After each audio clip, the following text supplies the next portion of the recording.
ಬಾಗಲಕೋಟೆ ವೈದ್ಯಕೀಯ ವಿದ್ಯಾಲಯ ಹಾಗೂ ಸಂಶೋಧನಾ ಸಂಸ್ಥೆಗೆ ಶಂಕುಸ್ಥಾಪನೆ, ವಿವಿಧ ಅಭಿವೃದ್ಧಿ ಯೋಜನೆಗಳಿಗೆ ಚಾಲನೆ ಹಾಗೂ ಕೃಷ್ಣಾ ಮೇಲ್ದಂಡೆ ಯೋಜನೆಯ 3ನೇ ಹಂತಕ್ಕೆ ಭೂಸ್ವಾಧೀನಗೊಂಡ ರೈತರಿಗೆ ಒಪ್ಪಂದದ ದರದಂತೆ ಪರಿಹಾರ ವಿತರಿಸುವ ಕಾರ್ಯಕ್ರಮಕ್ಕೆ ಮುಖ್ಯಮಂತ್ರಿ ಸಿದ್ದರಾಮಯ್ಯ ಬಾಗಲಕೋಟೆಯಲ್ಲಿಂದು ಚಾಲನೆ ನೀಡಿದರು.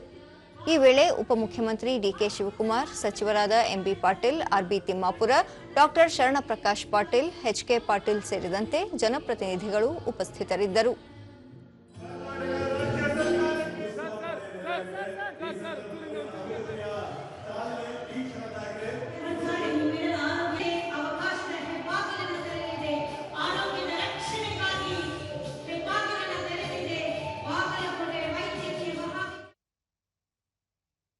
ಬಳಿಕ ಮುಖ್ಯಮಂತ್ರಿ ಸಿದ್ದರಾಮಯ್ಯ ಪರಿಶಿಷ್ಟ ಸಮುದಾಯದಲ್ಲಿ ಒಳ ಮೀಸಲಾತಿ ಕಲ್ಪಿಸುವ ಕುರಿತು ಇದೇ 27ರಂದು ಮಹತ್ವದ ಸಭೆ ಕರೆಯಲಾಗಿದೆ. ಅಂದು ನಡೆಯಲಿರುವ ಸಭೆಯಲ್ಲಿ ಒಳ ಮೀಸಲಾತಿ ಕುರಿತು ಸುದೀರ್ಘವಾಗಿ ಚರ್ಚಿಸಿ ಸರ್ಕಾರ ಅಂತಿಮ ತೀರ್ಮಾನ ಪ್ರಕಟಿಸಲಿದೆ ಎಂದು ತಿಳಿಸಿದರು.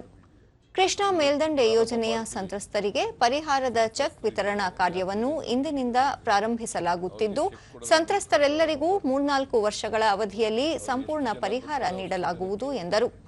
ರಾಜ್ಯದಲ್ಲಿ ಈ ಸ್ವತ್ತು ಸಮಸ್ಯೆಯನ್ನು ಶೀಘ್ರವೇ ಪರಿಹರಿಸಲು ಅಗತ್ಯ ಕ್ರಮ ಕೈಗೊಳ್ಳಲಾಗುವುದು ಎಂದು ಕೂಡ ಅವರು ತಿಳಿಸಿದರು.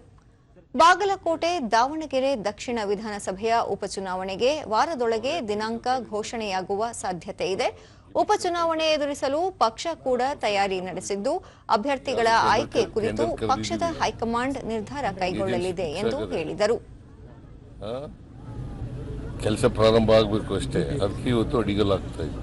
ಅವರು ಒಬ್ರು ಆಸ್ಪಿರೆಂಟ್, ಅವರು ಒಬ್ರು ಸ್ಟ್ರಾಂಗ್ ಆಸ್ಪಿರೆಂಟ್. ಹೈಕಮಾಂಡ್ ತೀರ್ಮಾನ ಮಾಡಿ, ಇನ್ನು ಎಲೆಕ್ಷನ್ ಘೋಷಣೆ ಆಗಿಲ್ವಲ್ಲ, ಆಗ್ಬೋದು, ಇನ್ನೊಂದು ವಾರದಲ್ಲಿ ಆಗ್ಬಹುದು, ಒಂದು ವಾರದ ಒಳಗಡೆ ಆಗ್ಬೋದು. ಯಾರ್ಯಾವ ಆಕಾಂಕ್ಷಿಗಳಾಗೋದು ತಪ್ಪಲ್ಲ, ಆದರೆ ಹೈಕಮಾಂಡ್ನವರು ನಾವೆಲ್ಲನೂ ನೋಡಿ ಕ್ಯಾಂಡಿಡೇಟನ್ನು ಶಿಫಾರಸು ಮಾಡ್ತೀವಿ, ಅವರು ಹೈಕಮಾಂಡ್ನವರು ಅಂತಿಮವಾಗಿ ತೀರ್ಮಾನ ಮಾಡ್ತೀವಿ.